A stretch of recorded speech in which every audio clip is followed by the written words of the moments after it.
Welcome back, guys. So I have some video to show you of a badger hunting prairie dogs in South Dakota. I was on a trip, and yeah, I'm going to show you the schematic of how everything kind of fell out, but end up videoing, doing some work on this badger hunting prairie dogs. Ends up killing one at the end, and then kind of off into the sunset. But this is a good learning experience for me, kind of rehashing things that went well, things that didn't go so well, and hopefully you can get some things, because I think this is a good learning experience for everyone if they're going to start doing some photography with wild animals and that, and things to expect.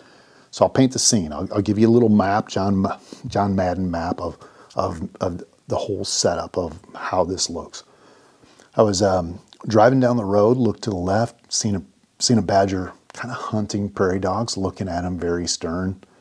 Slowed down the car, got out and did a kind of a U-shaped flank behind it, because I didn't want to go directly in, scare the animal. I did a flank.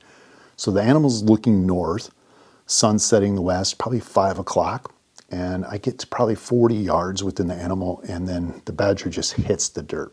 It kind of sees me coming in. It originally didn't, but all of a sudden, bam, it gets scared. And that was one of the first things that I think I did well. There's 5 things that I think went well and 5 things that need some serious work. The first is the approach. The flanking went well. The second thing is the camera angle. The camera angle, because I had a tripod, I got as low as I wanted or as high as I wanted. I had a real light tripod. It wasn't the greatest, but it was good enough. The third was the light. The light coming in from the west, that helped, because I had some side lighting. I couldn't get totally front lit the animal, but I could get close enough to where, you know, you're not kind of competing against the sun and there's this big contrast thing going on. So it was good enough to get the job done. The fourth thing is patience. Now, years ago, I would have totally blown this opportunity. I wouldn't have gotten any footage, and that comes down to patience. And that's what I can't stress enough. Sitting there with the badger flattened out, I had to wait like 45 minutes, just sitting there, and it was cold and windy, and I'm just kind of sitting there, and I wanted to get closer, and I was like, no, don't do it. Just wait them out, wait them out. And I slowly start seeing this little badger's head pull up, and it would look at me, then look over to the north to the prairie dogs chirping, look at me, kind of going back and forth.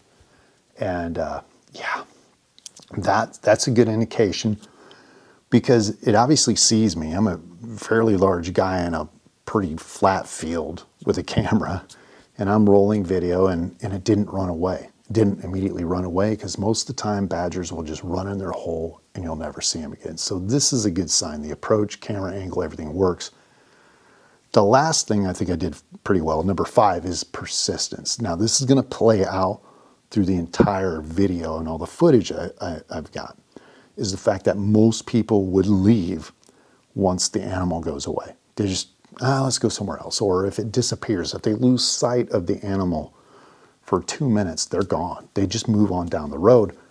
That's the thing. If you notice something a little bit strange, quirky with the behavior, badger out in the middle of the day, looking at prairie dogs, do you think he's just going to run away and not come back? So this plays out. 45 minutes, hour in, the badger and I are kind of looking at each other back and forth. Badger goes to a second hole, looks at me, goes out, comes back. It's kind of playing this game of, do I go back in, and it has a backup plan. Everywhere it goes, where I'm around, there's a hole it can run down into. Okay. So it gets about 50, 60 yards out, and then all of a sudden I see the badger just leave, just start hauling 10, 15 miles an hour down this path. And I'm like, well, that's kind of the end of that. Maybe I can pick up his trail.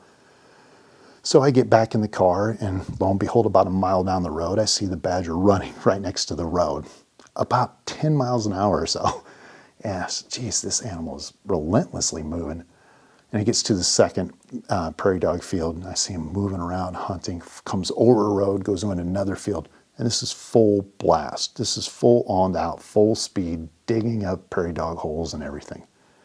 And that's when some of the video and some of my footage really starts to fall apart. Because the 5 things that went wrong is, one is the lack of experience. I didn't know, my whole impression was, or I guess goal was to get a photograph, not a whole scene of a hunt. And lack of experience on how to do that, that kind of came up because my second piece, that second issue was my laziness. That started before even this whole photo shoot was back home packing my gears. I packed only a small, short tripod, not a big one to be moving around, standing up, moving and running. My laziness caught up with me on this because if I would have had my larger tripod, I could have just ran around and just bolted it and moved. Because this animal is moving very fast, left to right, in and out, from 40 yards all the way out to 600 yards. And I need something that I'm not always getting down, getting up, moving on. I could just kind of transport that. So most of the video footage I have, sadly, is 2100 millimeters, and it's handheld video, which you can tell it's very jittery, very shaky. That's a drawback, obviously, and did the best I could under the circumstances, but yeah, that's it. Second thing, or I should say the third thing, is always keep shooting. I didn't do enough of that. I would stop for a little bit, go over there, stop, because there was like an hour or two. Now, always keep shooting. You're gonna go through gigs and gigs of data on your cards, but you can always delete it. I'm gonna start shooting more because that's the unexpected thing. That's when actually this prairie dog or this badger catches a prairie dog, is when my camera wasn't rolling because I'd been watching them fail for 2 hours. So I didn't know when it was going to happen. And yeah, it's having enough batteries, having enough SD cards and all that. That was an issue there. Number 4, get a wider perspective. All my footage, I look back and I just, oh, why did I do that? Get a wider zoom, get a wider lens, get a bigger perspective. Because this prairie dog was running, full speed, kicking up dust, diving into these prairie dog holes, chasing prairie dogs down the holes, and I don't have any of that. I don't have any of that. And if I would have kind of zoomed out and just let it happen, I would have got steadier footage. I got more of a scene, an atmosphere of the entire story that I'm missing. And yeah, that unfortunately didn't come about.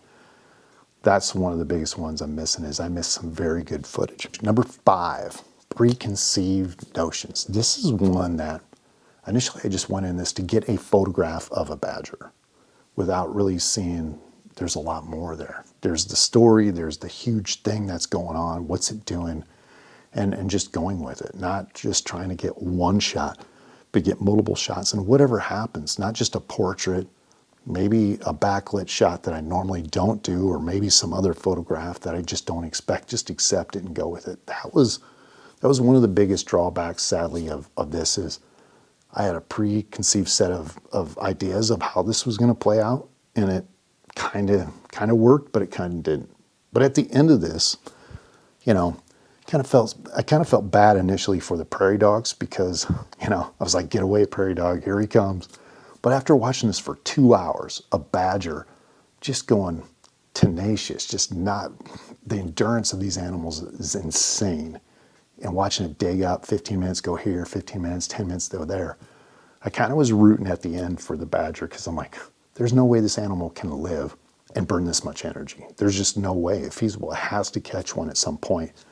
And about 7 o'clock, that's when it did a juke move, what I call a juke move, a feint. It was going one way, and its head was kind of pointed this way, but there's 2 prairie dogs barking, and then all of a sudden, wham, 180, this badger just flipped on a dime, and it came straight at him, and that was it. It like went down the hole.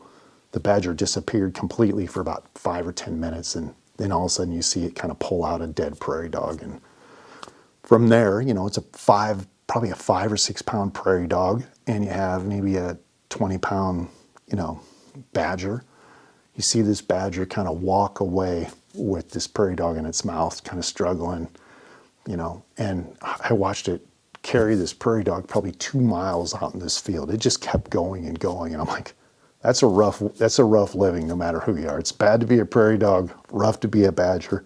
But anyway, guys, hopefully that's it. 5 good things that you can do 5 things to look at that can kind of mess up your footage and that. And, you know, if you like this kind of stuff, hit that subscribe button, do whatever, and hopefully I will see you next week.